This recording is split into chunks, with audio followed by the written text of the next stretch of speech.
Praise the lord. ఈరోజు ఒక సామెత నేర్చుకుందామా? సామెతల గ్రంథం 15వ అధ్యాయం 16వ వచనం. సంతోష హృదయం ముఖమునకు తేటనిచ్చును, మనోదుఃఖం వలన ఆత్మ నలిగిపోవును. మన హృదయం ఎలా ఉంటుందో మన ముఖం అలా ఉంటుంది. నీ హృదయంలో విచారం ఉందనుకో, అది ఎవరు చెప్తారు అని అంటే నీ ముఖమే చెప్తుంది. నువ్వు చెప్పక్కర్లేదు నేను బాగాలేదు, నాకు విచారం ఉంది అని. నీ ముఖం చూసి చెప్పేయచ్చు. సంతోషం ఉంది అంటే కూడా నీ ముఖమే సాక్ష్యం ఇస్తుంది. అందుకే face is the index of our heart అన్నారు. దేవుని వాక్యం అదే చెప్తుంది. నువ్వు హృదయంలో సంతోషంగా ఉన్నావు అనుకో, అది నీ ముఖంలో అది నువ్వు చూపించగలుగుతావు. ఒకవేళ హృదయంలో విచారం పెట్టుకున్నావు అనుకో, ఆత్మ నలిగిపోతుంది. అందుకే విచారానికి ఎక్కువ చోటు ఇవ్వకూడదు, సంతోషానికే చోటు ఇవ్వాలి. మనకి విచారం కలిగించే పరిస్థితులు చాలా ఉంటాయి. చాలా మంది మన చుట్టూ ఉన్న మనుషులు మనకి విచారాన్ని కలిగిస్తారు, బాధను కలిగిస్తారు. చీటికి మాటికి ఏదో ఒక విషయంలో మనల్ని ఇబ్బంది పెడుతూనే ఉంటారు.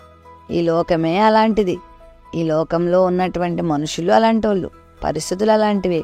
కానీ ప్రభు వైపు చూసినప్పుడు నువ్వు ఎప్పుడు సంతోషంగా ఉంటావు, ఆనందంగా ఉంటావు, నీ దుఃఖం నుండి విముక్తి పొందుతావు. మరి హృదయంలో విచారాన్ని ఉంచుకునే కంటే సంతోషాన్ని ఇమ్మని ప్రభుని అడుగు. దేని గురించి చింతపడుతున్నావు, దేని గురించి విచారపడుతున్నావు? కొంతమంది ఏమీ లేదని చింతపడుతూ ఉంటారు, కొంతమంది అన్నీ ఉన్నాయని చింతపడుతూ ఉంటారు.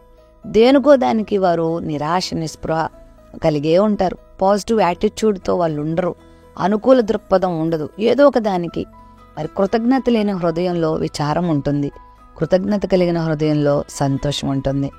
నీకు దేవుడు చేసిన కార్యాలు, ఈరోజు నువ్వు ఉన్న స్థితిగతులను బట్టి నువ్వు దేవుని స్తుతిస్తూ ఉంటే నువ్వు ఎప్పుడు సంతోషంగా ఉంటావు. ఒకవేళ స్తుతిని మర్చిపోయావు అనుకో, నువ్వు విచారాన్ని కొని తెచ్చుకుంటావు.